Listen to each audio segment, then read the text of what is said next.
বন্ধুরা, আজকে ভেটকি মাছের কাটা রেসিপি নিয়ে চলে এসেছি আপনাদের কাছে। প্রথমে আমি ভেটকি মাছের কাটা নিয়ে নিয়েছি, এর মধ্যে নুন হলুদ মাখিয়ে কিছুক্ষণ রেখে দিয়েছিলাম।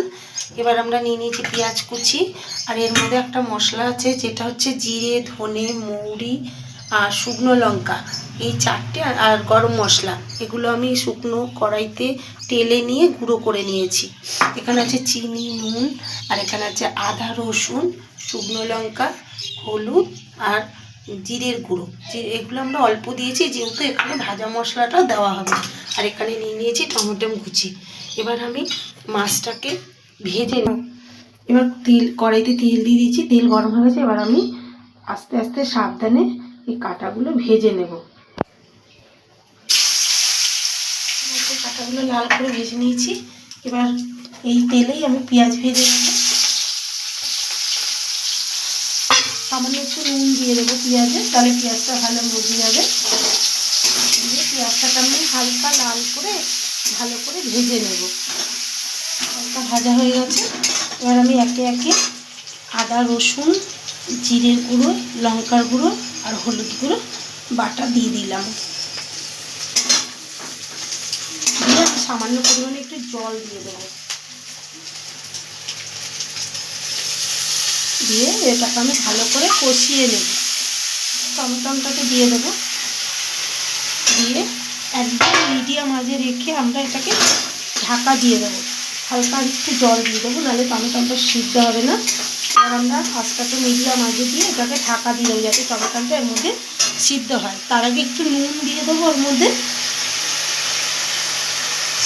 এবার আমরা এটাকে ঢাকা দিয়ে দেবো যাতে এটা টমেটোটা ভালো মতো সিদ্ধ হয়ে যায়। দিয়ে তেল ছাড়ছে। এবার আমরা এর মধ্যে একটুখানি চিনি অ্যাড করে দেবো। দিয়ে এটাকে একটু মিশিয়ে দেবো। মিশিয়ে ভালো করে মিশিয়ে দেবো। এটাকে আমরা 2 মিনিট ধরে একটু মিশিয়ে এর মধ্যে ওই যে ভাজা মশলাটা আমি করে রেখেছিলাম সেই ভাজা মশলাটা দিয়ে একটু কষিয়ে নেব। আর একটু কষিয়ে নেব নিয়ে ভালো করে এটাকে দিয়ে আমরা একটু কষিয়ে নেব।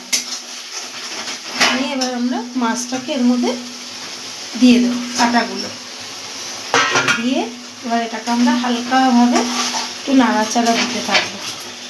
কষানো হয়ে গেলে আমরা অল্প পরিমাণে একটু জল দিয়ে দেবো যাতে মশলাটা ভালো করে কাটাগুলোর মধ্যে ঢুকে যায়।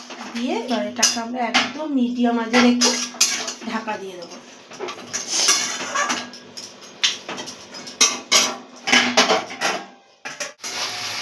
দেখুন বন্ধুরা, আমাদের জলও টেনে গেছে, মশলাটাও ভালো করে কাটার মধ্যে মিশে গেছে। এখন কত সুন্দর গেভি হয়ে গেছে, মাখা মাখা। আমাদের আর মাছের ভেটকি মাছের কাটাটা আমাদের রেডি হয়ে গেছে। এবার আমরা এটাকে নামিয়ে এখন আমাদের রেসিপি রেডি হয়ে গেছে। এরকমভাবে করে খাবেন, আশা করি বাচ্চা বড় সবারই ভালো লাগবে। ভালো লাগলে একটা লাইক এবং সাবস্ক্রাইব করে দেবেন।